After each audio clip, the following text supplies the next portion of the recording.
Boone and Crockett Club presents Goat Hunting Bug by David K. Muller, 23rd Big Game Awards Program. In this story, David proclaims that he's a trophy hunter and had been for many years.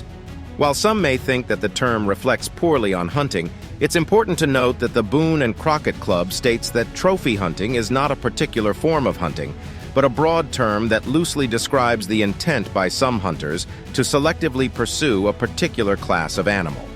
Older, more mature animals are typically the ones with the largest antlers or horns. They are often more wary and elusive, and harder to harvest.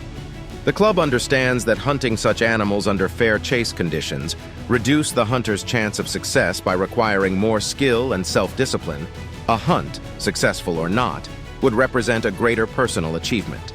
In fact, trophy hunting, the selective taking of mature male animals, began as a critical component of the club's early efforts to establish the concept of wildlife conservation at the end of the 19th century, when many species of wildlife were on the brink of extinction.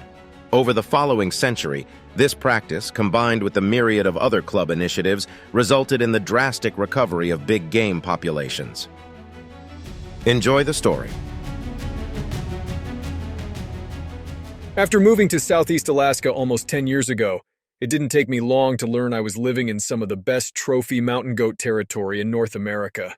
I knew someday I would hunt for a trophy goat, but at the time, I was hunting Dall sheep each year, and that was using up most of my hunting time and money. I am a trophy hunter, and have been for many years. To take just any billy, just to have one, didn't really interest me. If I were to go after a goat, I wanted to find an area with no hunting pressure, where a billy could grow to trophy size. So, for years I kept my ears open and talked to everyone I knew who had hunted goats, gathering tips on where I could find a trophy. I also spent many hours reading Boone and Crockett Club's records of North American big game to see where the big goats had been taken in Southeast Alaska. I was in Ketchikan, Alaska, in the late fall of 1996, when I stopped by the Alaska Fish and Game Office and talked to the goat biologist. I asked him about an area on the Cleveland Peninsula I had heard about. The biologist said the Cleveland Peninsula has produced some of the biggest goats from Alaska, but they were few and far between. He also said the area was not hunted because of very difficult terrain, and this also accounted for the area having some large billies. That was all I needed to hear.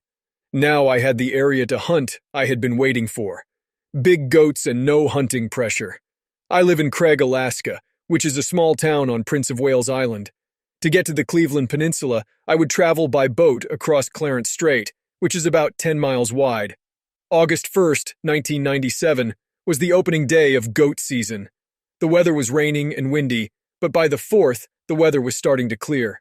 On the morning of the 5th, I pulled my boat 30 miles on a dirt road to Thorn Bay on the east side of Prince of Wales Island. There, I launched the boat and started across the strait to Cleveland Peninsula. It was a calm morning, and the water in Clarence Strait was as smooth as glass, making for an easy trip.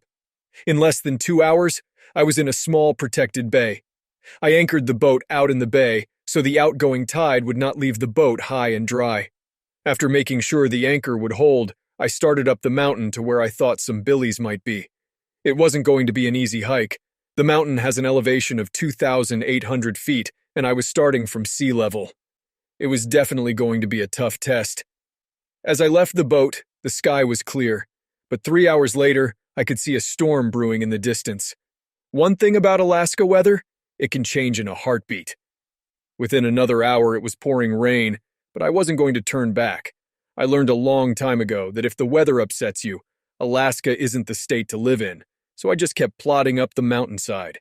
After an hour, the rain stopped and fog moved in, limiting my visibility to 50 yards.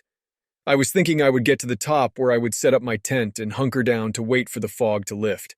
After 8 hours of hiking, I knew I had to be close to the top. I could see the sun trying to break through the fog. I hiked up another 200 yards, and the rays of the sun came shining through the fog, as if our Creator sent them from heaven, just for me. I could see the top only 100 yards above me. Once on top, I sat down and dropped my pack. I was burned out from the long, steep hike through the rain, fog, brush, and broken-up terrain. But after a sandwich and candy bar, I was ready to look for a trophy goat. The first impression I had when I looked around was that this was not goat habitat. I hiked north and soon started getting into an area with cliffs and rocky ravines. This was more of what I had in mind. I put down my pack and started hunting along the edge of a cliff. I slowly worked my way along the edge, glassing down the rock ravines and cliffs below me. I didn't get too far before I spotted a bed in the grass a few yards from the edge of the cliff. It was too big for a deer, and after a closer look, I found tracks that were definitely made by a goat, and they were huge. They also looked to have been made that morning, so I carefully eased up to the edge and looked below. Instantly, I saw a goat 200 yards away, feeding on a grassy bench at the end of a rocky ravine. I pulled up my 10x40 Zeiss binoculars and could tell by the yellow off-white color it was a billy and his horns looked big. The wind was blowing up the ravine right into my face, so the billy didn't have a clue I was watching him.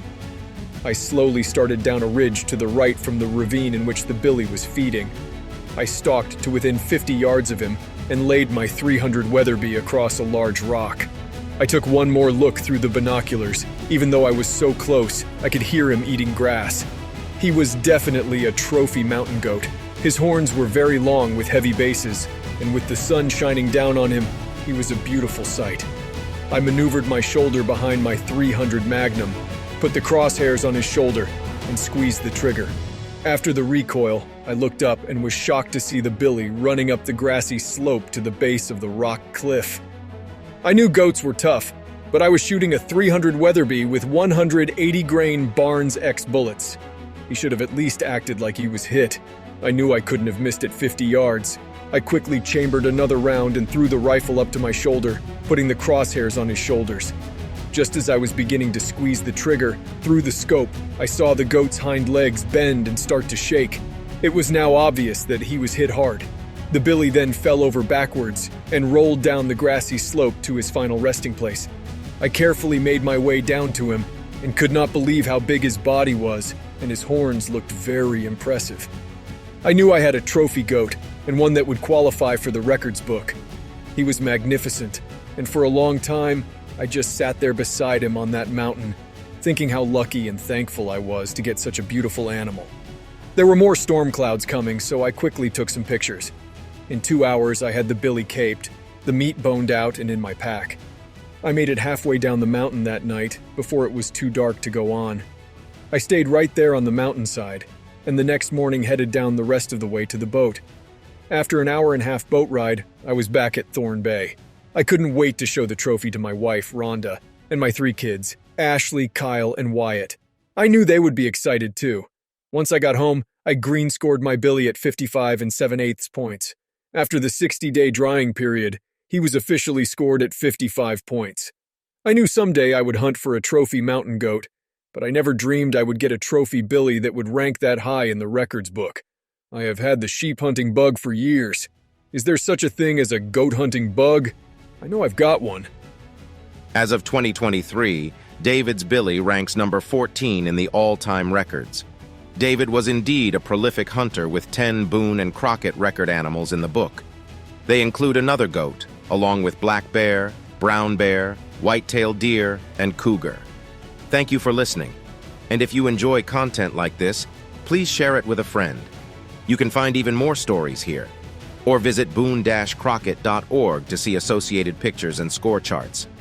And as always, thank you for supporting the Boone and Crockett Club.